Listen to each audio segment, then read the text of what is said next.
So when this person who was far away from Allah subhanahu wa ta'ala, from the commandments of Allah subhanahu wa ta'ala, he was completely in himself and his desires in this dunya. While he is dying, what will happen to him? The angel of death will come. Along with angel of death, the angel or the angels of punishment will come. The angels of punishment, their faces are black. Their smell is horrible. Their appearance is miserable. And they will come and they will sit around. All these angels will sit next to this person who is just about to die. And this person will be able to see these horrible angels until his sight can take him. That means that he can see all the angels from the place that he's sitting until the end.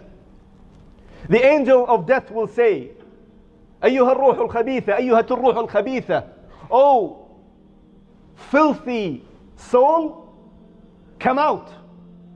Oh filthy soul in a filthy body, come out. And while he's saying that in a horrible way, his own ruh, his own soul will be scattered in his body. Can you imagine? It's not out yet. The ruh, the soul will be scattered into pieces in his body from the fear. But the angel of death will peel it from his body. Will peel the soul from the body. And the Prophet ﷺ said that the way he is peeling the soul is like you keep the sickle. You know the sickle, the knife, the curved knife that the people use in the farm to cut the grass. The Prophet ﷺ, as you keep this sickle, this knife, into the wet wool, and then you drag and you take out this knife, what will happen to the wool? It will cut into pieces. This is exactly what happened when Israel, when Malak al-Maut will take out the soul of this disbeliever. He will take, as he is taking the knife, the sickle, out of the wet wool. It will scatter in his hands. And then after taking it, it will be in his hand. So the angels of death, the angel of punishment will come and they will take from his hand the soul. They will say, that's it, your duty is done. You was here to just take his soul. Now it's our duty to take care of him.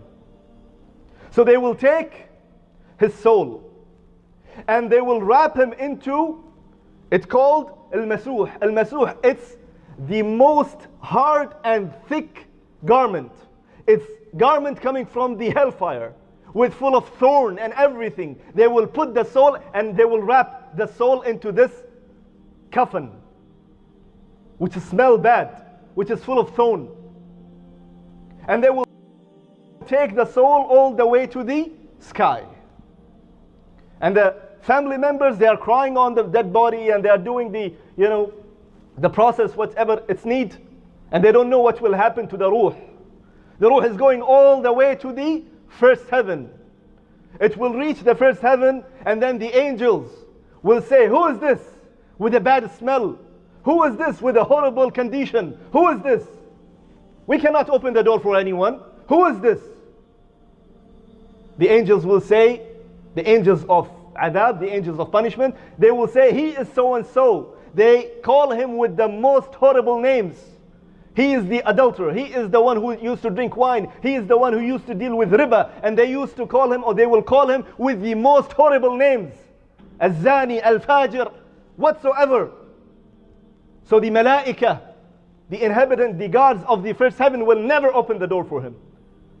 And then the Prophet ﷺ recited the ayah after telling us this story, that Allah subhanahu wa ta'ala will not allow the doors of the heaven will open for them. And Allah subhanahu wa ta'ala will not let these disbelievers enter to the Jannah. And Allah subhanahu wa ta'ala will deal with the criminals like this. And then Allah subhanahu wa ta'ala from the seventh heaven, He will say, "Uktubu kitabahu fi Sijjin." Write the record of this person in Sijjin. Sijjin is a place in the hellfire. Subhanallah. And then He will say, "Aiduhu fil ard." Take him back to the earth, because from it I created them. from it I will return them, and from it I will resurrect them again. So the angels will take him and throw him back to the qabr, to the grave. From the other side, the people in the grave, they did their rituals. They put the sand. Now they are crying and leaving. At that moment, the angels will bring the soul back and put it back into the body. Then two angels will come. The Prophet ﷺ, they are huge. He said they are huge. They are black. They are blue. They are horrible. And they will come and they will not let him to get up. They will just drag him. They will drag him and they will say, "Come, get up." And after that, what they will say? Immediately, "Man Rabbuk," who is your Lord? He used to know who is the Lord in the dunya. He used to know the three questions in the dunya. Very easy. My Rabb is Allah. My deen is Islam. My Rasul is Muhammad sallallahu alaihi wasallam. In qabr, his tongue is stopped. It's knocked. There is a knock in his tongue. Lock in his tongue. Man Rabbuk, who is your Lord? And he is looking at these two horrible angels, and he is looking at them, and he will say, I don't know. And they will say, what is your deen? He used to claim to be a Muslim in this dunya, but in the qabr, no. His tongue is locked. He will look at these two horrible angels, and he will say, I don't know.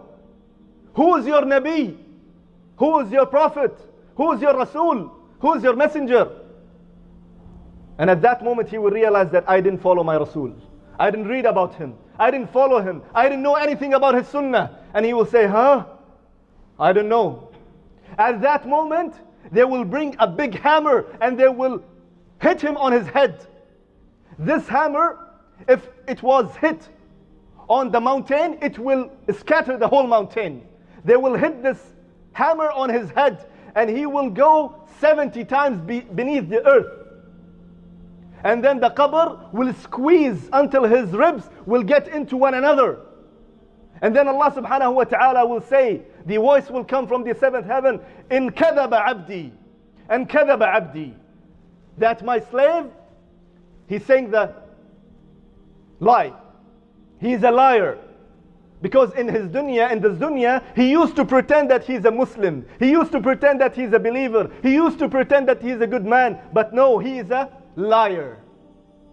He doesn't know anything about deen. He doesn't know anything about Allah. He doesn't know anything about Rasulullah. He doesn't know anything about the Sunnah of Rasulullah sallallahu alayhi wasallam. He used to pretend and that's it. He was all engaged into himself, into the sins, into his wine, into his adultery, into his dealing with riba, into his disrespecting the parents and whatsoever. And kadaba abdi, my slave said lie.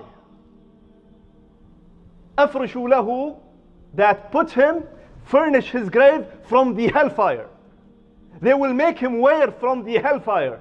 They will open a window. They will open a door for him from the hellfire. So he can see, he can smell the hellfire. He can see the fires coming and dripping into his grave. He will see the worm coming inside the grave.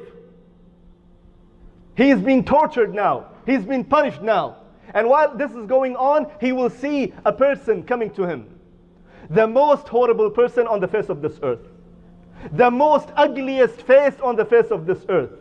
The most horrible smell coming out from him, and the smell is the most horrible smell on the face of this earth. And this person will come, this horrible person will come, and he will say, Abshir billadhi yasu'uk. That I'm giving you glad tidings for what's coming next.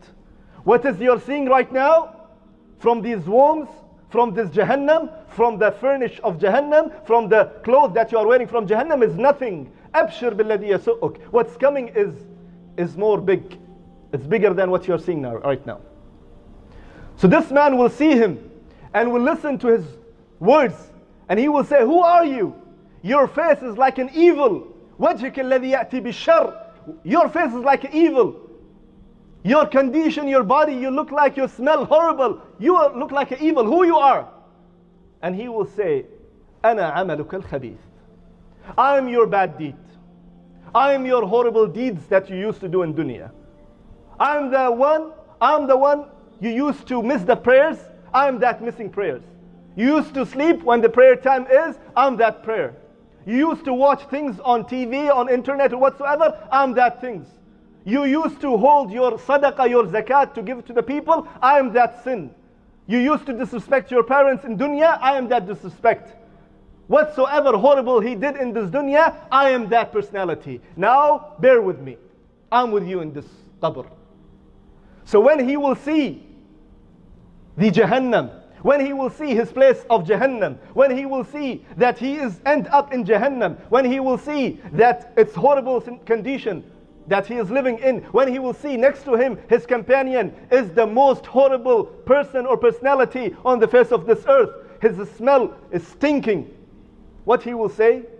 He will say, Rabbi la taqim as-sa'a. Rabbi la taqim as-sa'a. Rabbi la taqim as-sa'a. Oh Allah, don't bring the day of judgment. Oh Allah, don't bring the day of judgment. Oh Allah, don't bring the day of judgment. Why? Because he knows where he will end up. He will end up in the hellfire. He will end up in the most worst condition. So that's why he wants from Allah to live at that miserable place instead of going to the akhirah.